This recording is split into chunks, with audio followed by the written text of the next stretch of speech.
पोषण संबंधी कमियों के निवारण हेतु खाद्य पदार्थ में मिलाने की प्रक्रिया। उधर देखो। मिलाना बात सुनते हैं ना तब हम लोग के दिमाग में आता है मिलावट, है ना। पर यहाँ हम लोग जो चीज़ मिला रहे हैं वो हेल्दी। एक छोटा सा स्टोरी बताता हूँ। एक टाइम इंडिया में बहुत ज़्यादा गॉइटर हो रहा था, घेंगा। एडम से कुछ पूछा था, फाइंड आउट किया गया कि क्यों हो रहा है। पता चला आयोडीन की कमी से हो रहा है। उससे आयोडीन की टैबलेट दिया जाता है, लोग खा रहे हैं। आज की डेट में होता है ना फाइलेरिया वाला टैबलेट हम लोग लेते हैं फिर फेंक देते हैं, वैसा ही होता है। तो वो गॉइटर नहीं है, तो गवर्नमेंट से जब सबके घर पे खाने में फूड सब देते हैं। पॉसिबल कैसे पॉसिबल है सबके खाने में तब तो उस टाइम तो सब तो खेती बाड़ी में सब उगाते थे। ऐसा तो मार्केट ओरिएंटेड लाइफ नहीं था ना कि मार्केट से सामान खरीदते। तब एक नियम लागू हुआ जिसमें इंडियन लोगों को एक चीज़ खरीदना ही पड़ेगा, वो है नमक। और नमक में आयोडीन को ऐड किया गया है। तो अभी आज के डेट में नमक में आयोडीन के साथ साथ आयरन को भी ऐड किया जाता है, ठीक। पैकेज्ड मिल्क और रिफाइंड ऑयल जिसमें विटामिन ए और विटामिन डी को हम लोग ऐड करते हैं, ठीक है। राइस चावल, इसका कलर क्या होता है उसका चावल का? वाइट। हम लोग को सबको पता है वाइट, पर नेचुरली चावल होता है ब्राउनिश या फिर येलोइश। मार्केट में वो वाला नहीं मिलता है, और मिलता भी होगा तो हम लोग उसको लेते हैं, है ना। क्या रीज़न है? जब हम लोग ये वाइट वाला चावल ले रहे हैं मतलब वो रिफाइंड हो गया है, उसके ऊपर का ब्राउन लेयर जो है वो हट गया है, क्लियर। और इसी ब्राउन लेयर में सब न्यूट्रिशन पाया जाता है। तो अभी अगर हम लोग चावल खा रहे हैं मतलब उससे कुछ न्यूट्रिशन नहीं है, सिर्फ और सिर्फ कार्बोहाइड्रेट ले रहे हैं, क्लियर। इसी कारण से चावल और गेहूं का आटा में vitamin A, vitamin B complex, folic acid, iron, zinc सब कुछ ऐड किया जाता है बाहर। इसलिए आटा का जो पैकेट होता है उसमें भी देखना ये वाला साइन होता है, क्लियर। मतलब पोषण संबंधी कमियों के निवारण हेतु तो खाद्य पदार्थ में अगर हम लोग कुछ न्यूट्रिशन मिला रहे हैं उसको हम लोग बोले खाद्य प्रबलन या फिर फूड फोर्टिफाइजेशन, क्लियर।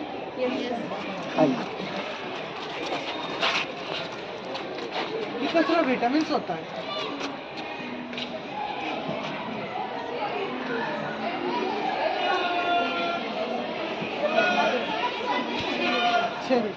देख सकते हैं मोबाइल साइंस एग्जीबिशन, जिसमें कि बच्चों को बताया जा रहा है बैलेंस डाइट क्या है, हेल्दी डाइट क्या है, क्या बच्चों को खाना चाहिए जिससे उन लोगों को कुपोषण का शिकार ना होना पड़े, संतुलित आहार क्या है, किस किस चीज़ में कैलोरी विटामिन पाया जाता है, प्रोटीन पाया जाता है। और विटामिन या फिर कुछ इम्पोर्टेंट विटामिन लेते हैं, जैसे विटामिन ए कहाँ पाया जाता है?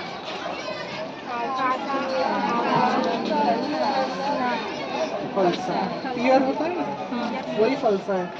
बहुत कोई फलसा नहीं पहचानते हैं।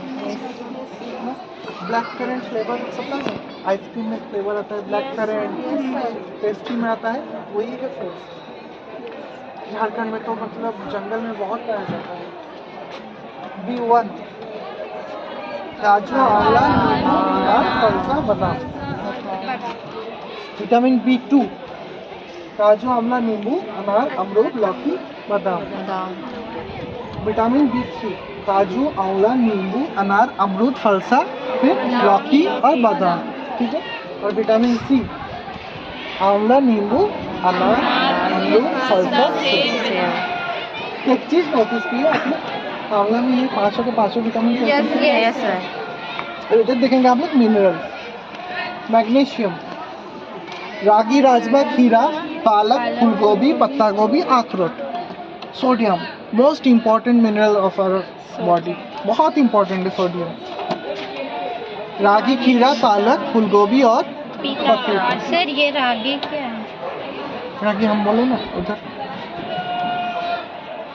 हाँ जो जिसका रोटी बनती है। हाँ यस। पोटेशियम रागी, खीरा, पालक, फूलगोभी और पपीता। कॉपर रागी, राजमा, खीरा, पालक, फूल गोभी, पत्ता गोभी, अखरोट, मूंगफली और जिंक। खीरा, पालक, गोभी, पत्ता गोभी, अखरोट, रागी, खीरा, पालक में सब कुछ होता है। रेगुलर डाइट में ये तीनों में से कोई एक रहे, या फिर ये आंवला नींबू रह जाए, मतलब विटामिन जो इम्पोर्टेंट विटामिन है, जो मेन खनिज है उसका भरपूर हो जाए यहाँ से, है ना। अगर विटामिन और खनिज हम लोग के शरीर में नहीं पहुँचा तो क्या होगा? डेफिशिएंसी सिंड्रोम, हीनता जनित रोग। ऊपर विटामिन है और नीचे मिनरल्स है। अल्फाबेटिकली देखेंगे तो सबसे पहले आते हैं विटामिन ए, जिसकी कमी से क्या होता है? रतौंधी होता है। नाइट ब्लाइंडनेस, हाँ है ना। ये नाइट ब्लाइंडनेस क्या है? देख ही नहीं पाते, दिन को देख पाते ये लोग। हम लोग के आई में क्या है? रेटिना है। रेटिना में 2 सेल होता है, rod cell, cone cell. Cone cell का काम क्या है? कलर्ड लाइट को एब्जॉर्ब करना। रॉड का ब्लैक एंड वाइट। रात के टाइम रॉड सेल ज़्यादा एक्टिव होना पड़ता है ब्लैक एंड वाइट को एब्जॉर्ब करने के लिए। इन लोगों का रॉड सेल खराब हो जाता है। क्लियर? तो सर अगर रॉड सेल अगर खराब हो जाएगा तो उसको ठीक करने के लिए कोई चांसेस है नहीं। हाँ, हो सकता है सर्जरी करके पूरा रेटिना को ही रिप्लेस करना पड़ेगा, है ना।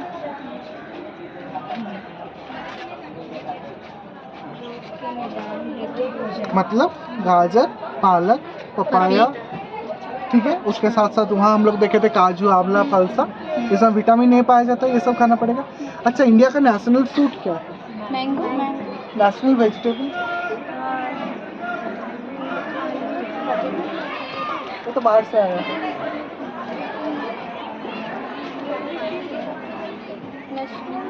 नेशनल वेजिटेबल क्या है इंडिया का?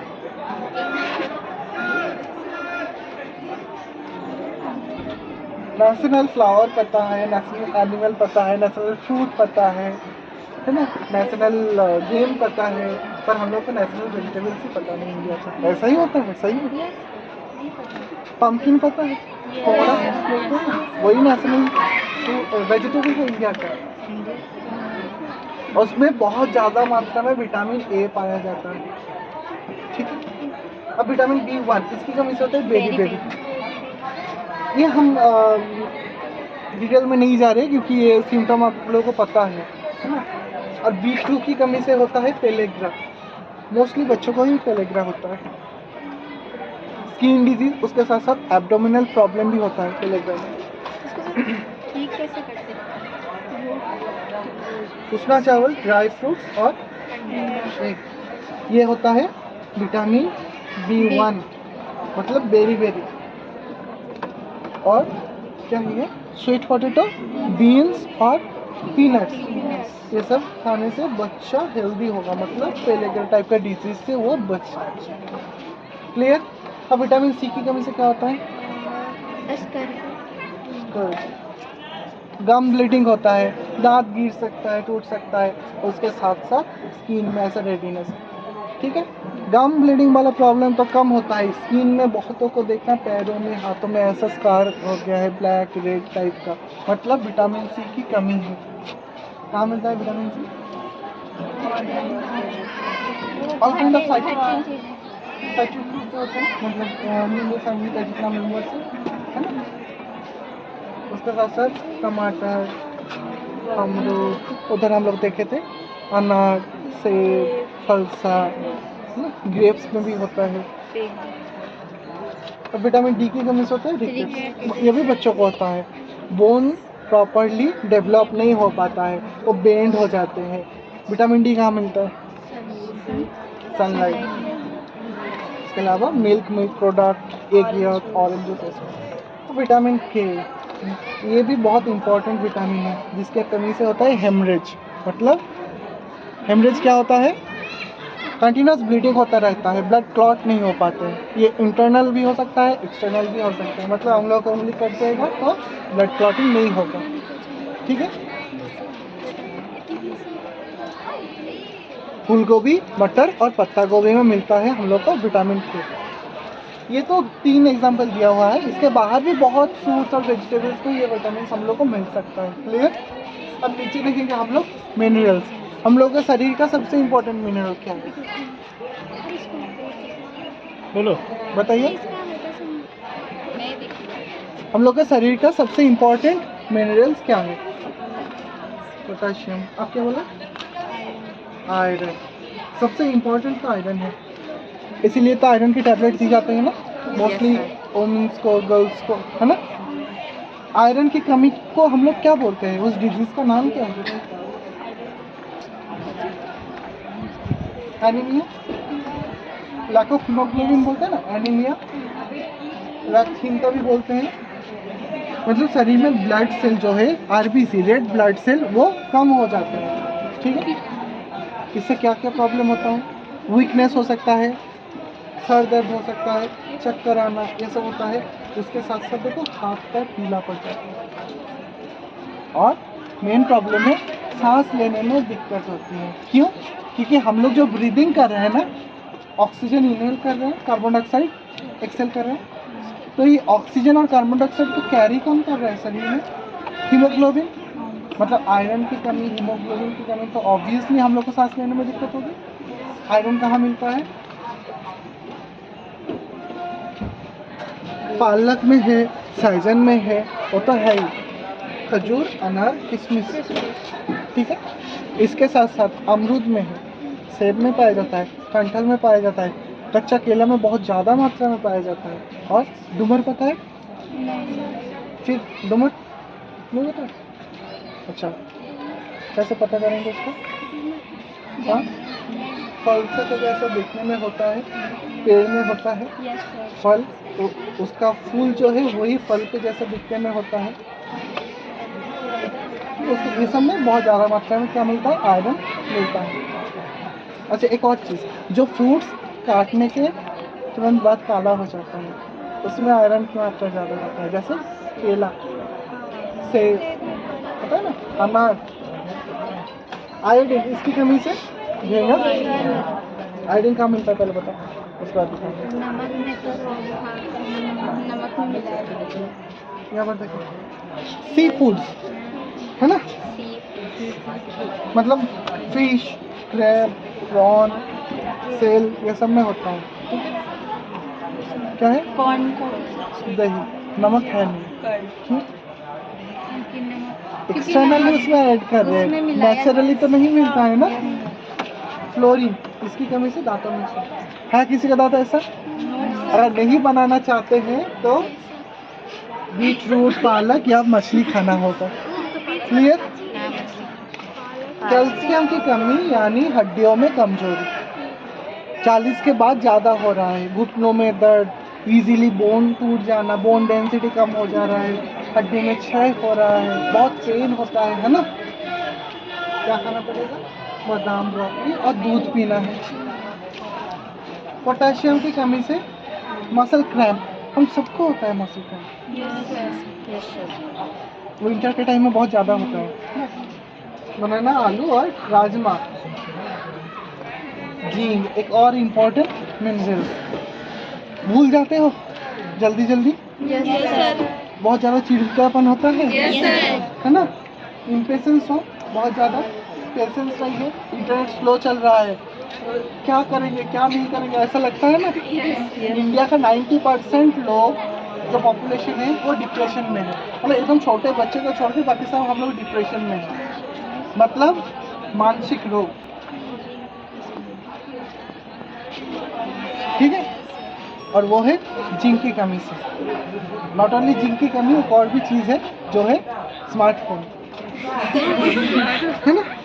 2 मिनट्स वाला वीडियो हम लोग देखते हैं या 20 सेकेंड्स का वीडियो देखते हैं, और 2-3 घंटा वाला कुछ नहीं देखना चाहते हैं। इम्पेशेंस हो जा रहे हैं हम लोग। जिंक कहाँ मिलता है? लहसुन, ये क्या है? काबुली चना और तिल, व्हाइट सेसमी। ठीक है, क्लियर? एकदम पहले हम लोग देखे थे खाना खाने से हम लोग को एनर्जी मिलता है। यहाँ पर देखेंगे किसमें कितना एनर्जी मिलता है। नीचे क्या है? मक्खन, काला किशमिश, शकरकंद, घी, बादाम, नारियल और केला। ये फैट है, ये फैट है, ये दो भी फैट है, ये कार्बोहाइड्रेट्स है। सबसे ज़्यादा देखो घी में। अच्छा एक चीज़, नीचे सब 100 ग्राम्स का है, ठीक है, और ये है कितने एनर्जी। घी में देखो 900 किलो कैलोरी मिल रहा है, ठीक है, बटर 700, बादाम 600, नारियल 450, काला किशमिश 300, शकरकंद और केला ओनली 100। मतलब कार्बोहाइड्रेट में एनर्जी कम और जो बसा है फैट है उसमें एनर्जी ज़्यादा, इसीलिए फैट को वहाँ खाने में सबसे कम दिया गया है, क्योंकि उतना एनर्जी हम लोग लेके क्या करेंगे, खर्च ही तो नहीं कर पाएंगे, है ना। सिर्फ अच्छा खाना खाने से नहीं होगा, खाना को अच्छे से पकाना है, और जो जगह पर हम लोग खाना को पकाते हैं वो जगह भी साफ सुथरा और स्वच्छ होना चाहिए। खाना कहाँ बनाते हैं हम लोग, किचन में। ये रसोई की स्वच्छता है। क्या करना पड़ेगा, जो किचन में काम करेंगे उनका हाथ ऑलवेज साफ होगा, इवन उनका क्लोथ्स भी साफ होना चाहिए। घर पे अगर होता है तो हम लोग देखे हैं कि मम्मी लोग जब किचन में जाते हैं तो सुबह उठ के वो लोग अपना चेंज करके या फिर नहा धो के फिर जाते हैं, है ना। बर्तनों को, फल को, सब्जी को साफ पानी से धोना है, खाना को अच्छी तरह से पकाना है, ठीक है, प्रॉपर बॉईल करना है, प्रॉपरली उसको ये करके खाना है, भोजन को सुरक्षित ताप में रखें। मोस्टली हम लोग खाना को फ्रीजर में रखते हैं, ये कॉमन हो गया है ना। फ्रीजर का टेम्परेचर 4 डिग्री सेल्सियस होता है, मतलब 5 डिग्री से नीचे ही रखा जाता है, और खाना को जब हम लोग पकाते हैं तो इसको 70 डिग्री के ऊपर ही पकाया जाता है नेचुरली। 5 डिग्री से 57 डिग्री सेल्सियस का जो टेम्परेचर का जोन है इसको बोलते हैं हम लोग खतरे का जोन। मतलब ये समर के टाइम में अभी का जो टेम्परेचर 40 के आसपास है ना, मतलब ये खतरे का जोन है, और इस टेम्परेचर में खाना बहुत जल्दी खराब हो जाता है। ऐसा क्यों है?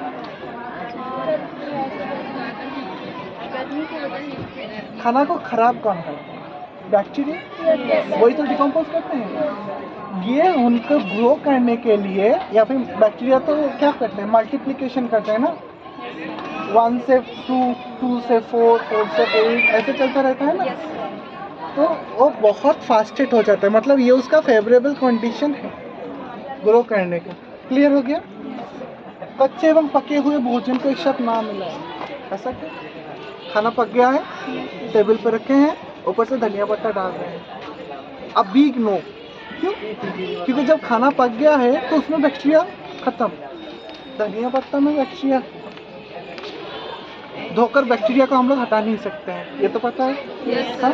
और उसको तो हम लोग साबुन से नहीं धोना चाहेंगे या फिर सैनिटाइज भी नहीं करेंगे। अब खाना को जब हम लोग रख दिए हैं तो उसका टेम्परेचर ग्रेजुअली डाउन हो रहा है, डाउन होते होते ये फेवरेबल कंडीशन में पहुंच जाएगा। उस टाइम उसमें अगर धनिया पत्ता डालेंगे तो उसमें प्रेजेंट बैक्टीरिया वहाँ ग्रो करेगा ना, ये भी है। और उसमें नॉट ओनली बैक्टीरिया, निमाटोड्स वगैरह बहुत कुछ हो सकता है। क्लियर? और ये तो पता है आप सबको, क्लियर है? अब अंदर टेक्स्ट